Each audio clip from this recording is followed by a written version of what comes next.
I want you to get together. Okay. Wow. So, I mean, I'm not super well versed in all the Christian stuff, but Nephilim, they're said to be the basically the Anunnaki's kids, right? It depends on what perspective you look at it from. Every culture has their own way of describing them. Some, it's, many cultures like the Anunnaki, for example, and the Sumerians, they would consider them the creators of humanity. But I do believe the Anunnaki creation myth is actually talking about the creation from the fallen angels of the Nephilim, not humans. I think it's a bit of a misinterpretation there. But yeah, basically, ancient giants, which were hybridized creatures that were half heavenly, half human. Many cultures have stories telling that tale of things coming from heaven and mixing with humanity. The biblical narrative is that of the Watchers, the fallen angels. Well, I think it's a distinction has to be made. First of all, actually, the Watchers weren't necessarily fallen angels originally. They were just angels that were given the task by God to look over His creation, which was mankind, and they failed miserably at their job, basically, and were tempted, likely by fallen angels, during Lucifer's rebellion, to mix themselves with human women. And they did. They took wives, it says in the Book of Enoch, and they created offspring, hybrid offspring, which were half divine, half human, and they became giants. They were So let me originally. ask you this. So go ahead, I've go heard, ahead. I've heard people mention that there's a thought to say that dinosaurs and these other types of pre historic animals would be the offspring because the argument is that the fallen angels came and they just didn't want to procreate with human women. They wanted to corrupt all of God's creation, the Yeah. earth, animal, the fowl, the sea, everything. So there's an argument to say that the dinosaurs that they're referring to, i.e., the dragons of the book of Genesis, are another form of these Nephilimic offspring. What are your thoughts on this, sir? Yeah, well, there's many stages in the history of corrupting God's creation, in which different creatures began to appear in each time section. The original issue was so the first step in corrupting God's creation, let's say, actually goes back to Cain, realistically. So Cain murdered his brother and was cast out into the wilderness, basically, and it said he went to the land of Nod and built a city called Enoch, named after his first son, because he took a wife from somewhere. And it seems like he took a wife from the peoples of the land of Nod, so it implies there were other people around as well, and that gets into a whole other can of worms, But we don't have to discuss that today. But it basically, it seems like Cain had this hatred in him, and he himself went on to corrupt mankind first by creating cities and then introducing weights and measures to the minds of people, which is division of land, the ownership of property. So that was the first step in corrupting mankind and making them greedy, basically, introducing greed and pride to them. And it seems like an enemy of my enemy is my friend situation happened because I think the fallen angels were also pretty pissed off with God for choosing humanity to rule over the earth rather than them, basically teamed up with Cain and said, let's work together on this and mess up God's creation even more. And I do believe it was the daughters of Cain's lineage that mated with the fallen angels to create the offspring, which were the Nephilim. And the angels Uh, knew, the wow. angels, He yeah, literally sacrificed his own daughters physically, the oh daughters yeah, of Cain, it was to evil purpose. it was brutal. I mean, if you read in like for example, I think the Book of Lamech of Cain, or even the Book of King Og, these extra biblical texts that discuss the process of birthing a Nephilim, it's literally like a scene out of Alien. They burst out of the stomach and tear the woman apart in the process. They die. There's no surviving that process. You know what I mean? And so this Yeah. is what I mean. But that alone, bear that all in mind because the story gets really trippy when you start going on because they found solutions to these problems like women dying at birth, giving birth to Nephilim. They got really efficient at creating more and more monsters as time went on. Because see that they were the OG Nephilim, the original ones, the original Watchers, mated with human women and created these half angel, half human hybrids. And they were huge. They just kept growing. They were originally described as the heroes of old. So I think these ancient cultures first looked up to them as something incredible, doing amazing feats, things that humans just weren't capable of because of the sheer strength they had. And also, they were part divine, so they probably had some kind of magical, weird stuff going on as well. Weird auras around them, the ability to shift reality in ways that we just can't do. But then they very quickly turned on humanity, and eventually, it says in the Book of Jasher, humanity just couldn't sustain them anymore. They were just eating too much. They just couldn't physically create enough food to keep them satisfied. They were too large, Right. and there was too many. So eventually, these Nephilim creatures basically subjugated all of humanity and also began to eat them. They became our predators in that respect. And I think that was the plan all along. I think the fallen angels knew this was going to happen, And around the same time, a lot of religions were created around this time, which will have serpent worship cults to venerate the fallen angels, to take attention away from God. So a lot of these sun worship cults came around, snake worship cults, nature worship cults, this pagan view, anything but God, basically. The pantheistic religions started to appear around this time as well. The many gods rather than the one true God started to appear. And what you had was the heavenly hosts of rebellious angels in the heavens, which were worshipped as gods. And on the earth, you had their offspring, who were the kings and rulers doing the physical stuff, keeping the people in line in the physical sense. So there's a hierarchy to the rulership of this really messed up, terrible time to be alive, antediluvian age. It was just not good for humans. It got progressively worse and worse and worse with each passing generation, because You said the Diluvian age, meaning the pre-flood era. just before the flood, yeah. So it was by the sixth generation from Seth in the days of Jared when the angels mated with human women. So for a good 6 generations, and these people lived for a long time, by the way, like 900 years, so these generations are Right. long. It was mainly humanity corrupting themselves through Cain before this deal was made. But then it only took about 4 generations for everything to just utterly get destroyed and humanity to just be an absolute mess. So these, a lot of these humans worship them as gods. They worship the pantheons of fallen angels as gods, and they worship the Nephilim right in front of them as gods as well. Sacrifice to them. It just became an absolute shit show of just a mess. It was awful. If you just read some of these accounts of what was going on, it was brutal. It's just not a place you want to be. And this is also backed by the Sumerian scroll, if I'm not mistaken, or I think it's called the Sumerian roll. It's this massive stone tablet, quote unquote, but it's more like a cylinder. And on each side, I want to say there's like 10 sides to it. They have a written account of all the Sumerian kings. One of these said that they ruled for like 32,000 years. So it would have been around this time frame that this was talking. Oh yeah. This is a long time. The antediluvian age. The mind boggles to think just how long it's roughly probably went on for maybe about, like I said, 4,000 years, something like that, 5,000. We don't really know, the timescales are wild. We can infer from the how long it says each lineage from Adam survived, because it says their age, and it's a long time. Okay, it's a good few thousand years this was going on, but it happened quickly in terms of corruption, and it was very quickly established that these hybridized creatures were the kings very, very quickly. They took over everything, and they were basically worshipped as gods among men. And God saw this and he wasn't very happy. He was like, "This is not the plan I had at all in mind for humanity. This is pretty terrible. This is awful. I'm going to have to destroy the infrastructure they've built in place." Because don't forget, these are giants, so building megalithic structures to them is like playing with Lego. It's not a big deal, okay? And that's probably where we get most of these things from, these remnants of this ancient past, where these huge ziggurats were created to honor these gods and themselves, and humanity was basically just a subservient slave class. So you'll find a lot of these. Is it possible that is there any correlation to these giants and the pyramids? Probably, yeah. I mean, I know there's like megalithic structures and stuff like that. I just didn't know if that was drawing just.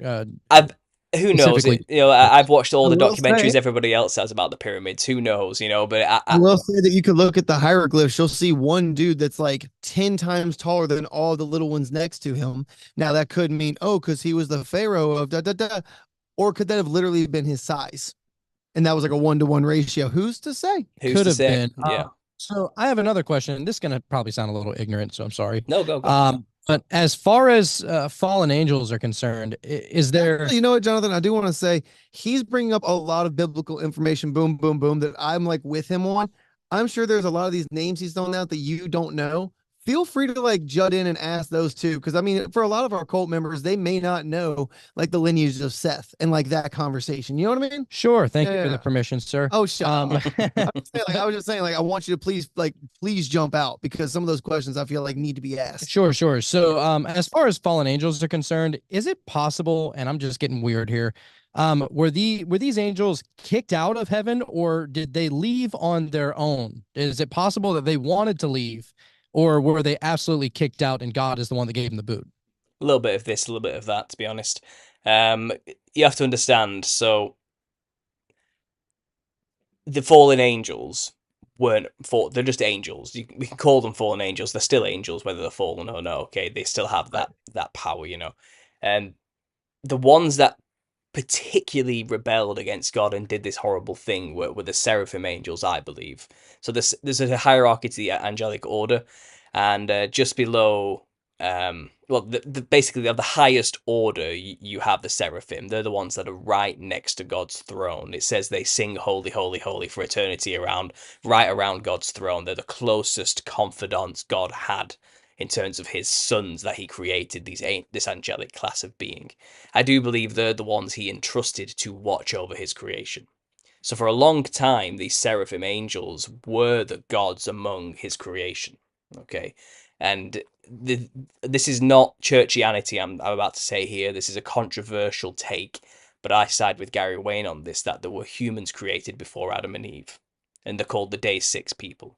It says in That's Genesis. correct. Yeah, it says in Wait, Genesis. wait, that's controversial? It's very controversial if you're of a Who do they churchianity think mind. Cain went and married? The people of the land of Nod. Who do they think those were? Well, I'm a conspiracy theorist, so I'm going to talk about this either way. I don't care, Right. No you doubt. No know. doubt. But at the end of the day, it says in Genesis, he created man and woman, plural, together at once, and said to them, "Multiply, subdue the earth, go forth and multiply." And then the next verse it says, God created Adam and put him in a garden alone. Yeah. Two different stories, right next to each other. And I But if do. you follow the lineage of Adam, that's where we get to the lineage of Noah. And if you follow the lineage of Noah, that's what restarts the entire earth. So, yes, is it crazy Yeah. to conceive that God, who created all of this extra special, is it possible that he took a little extra special care for this one person because they knew that this lineage was going to lead to, the birth of his actual son one day? Throwing it out. Something like that. Yeah, that's basically it. That's what the Bible is, a book of lineages for this specific reason. It's trying to show you exactly where the lineage of the Messiah came from, all the way back Yeah, to the they're beginning very of Adam. meticulous note takers, man. Yeah, They're very good about taking notes and records for sure. exactly. So that's why it really glosses over the antediluvian past in Genesis, because it's written in a way that assumes the reader already knows all that stuff. Enoch's well understood type of stuff, and we don't have to go into the antediluvian past in the Bible because we're here to talk about the journey of the lineages. That's basically it. But there are plenty of books surrounding the Bible which are called extra canonical texts, pseudepigraphical texts. A very complicated word there, but they go into all these extra stories surrounding this ancient time, like the Book of Enoch, for example, or Jasher or Jubilees. Or there's arguments about many of them. People say they're not canon, but if they're not canon, they're still very good history. So it's definitely worth looking into to get good context to the type of things that were happening in the past. So a lot of these things I'm saying come from these contextual extra books, but I do believe they fit into the narrative completely and wholly. So yeah. So again, we're talking about this rebellion that happened. So I think the angels saw God pick Adam, a human, creatures they have been watching over and has been seen by as gods for a long time. Suddenly God chooses one of these inferior, monkey-like mammals and starts teaching him to name all the animals and starts grooming him to be the ruler over the earth. I think a lot of these angels took that as an insult. They thought, why hasn't he chosen one of us to rule over the earth? Why did he not? We are far greater than humans. Why are we not been chosen? We've been here since the start. It's jealousy and pride, And I think, Especially, This sounds a lot like the Enki and Enlil conversation. yeah, Have well, you looked into Enki and Enlil?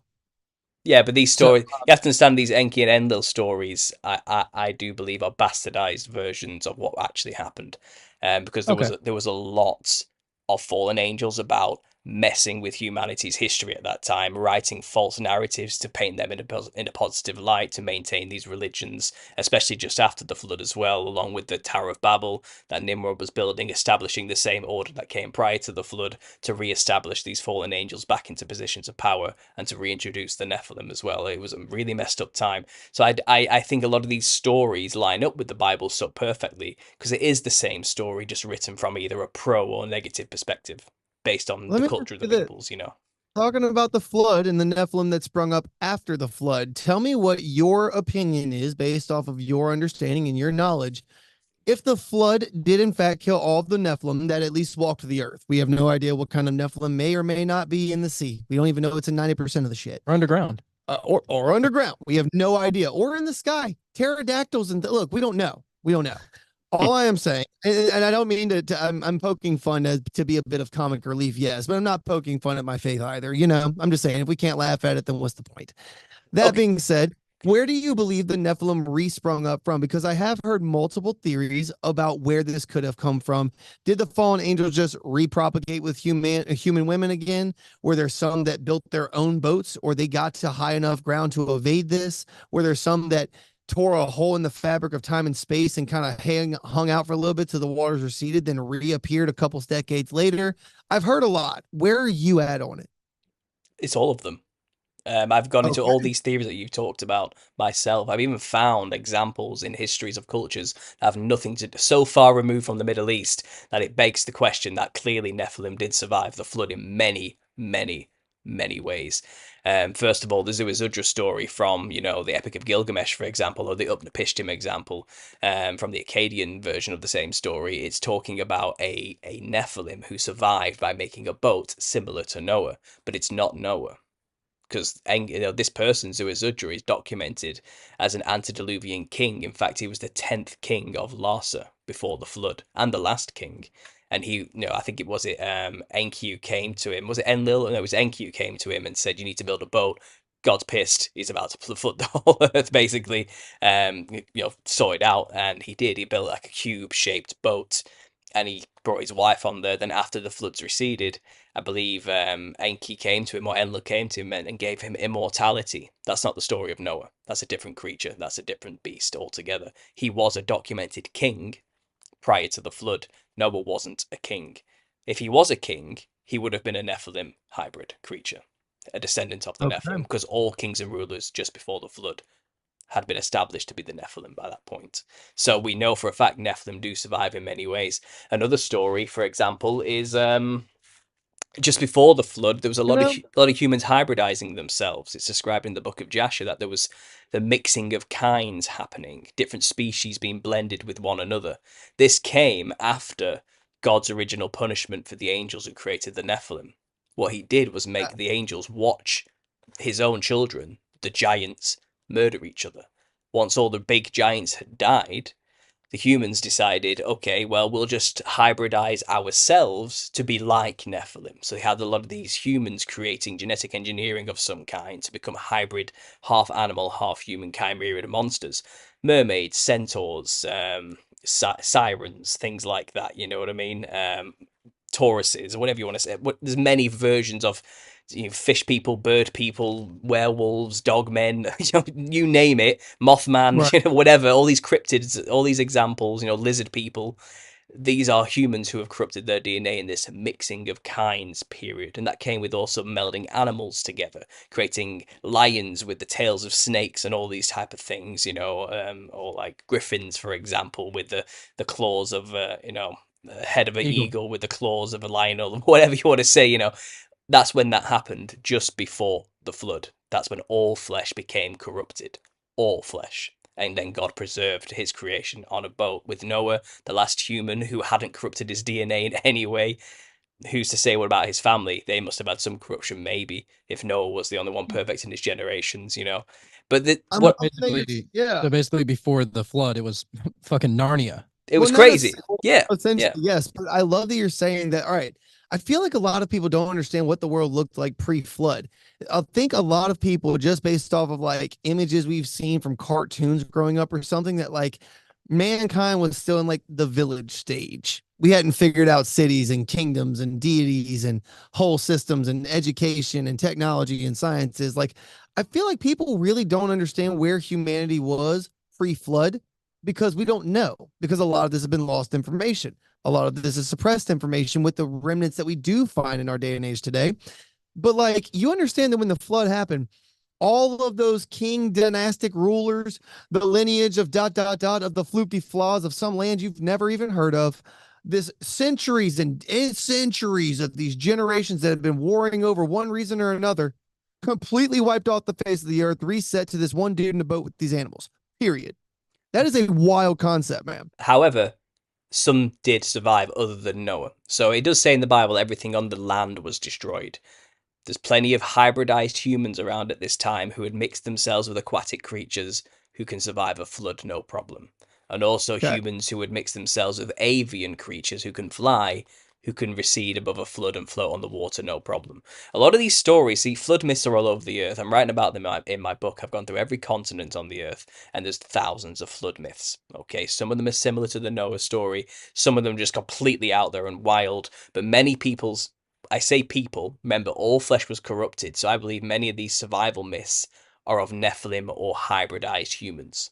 Okay? If Noah was the only one, then all of these other survival myths are of not humans surviving. They're like a human who's done something to themselves to be more hardy. Because you listen to some of these stories and they survive the flood in such wild ways. It's like they're not a normal human would have died under their circumstances. They go for months without food or water, for example, by surviving in a hollowed out tree trunk.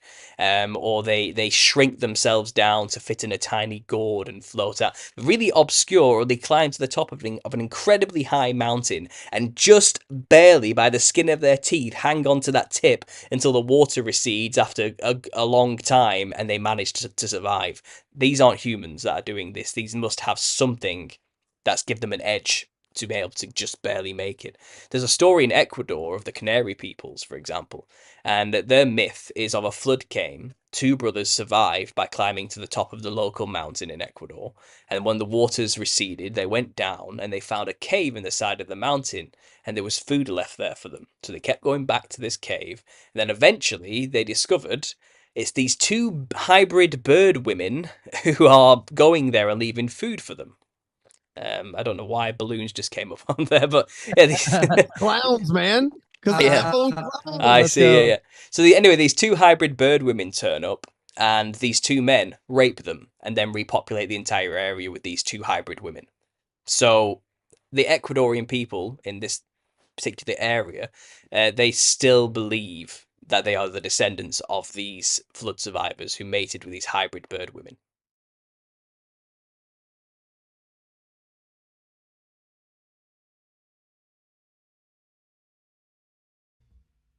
I want you to get together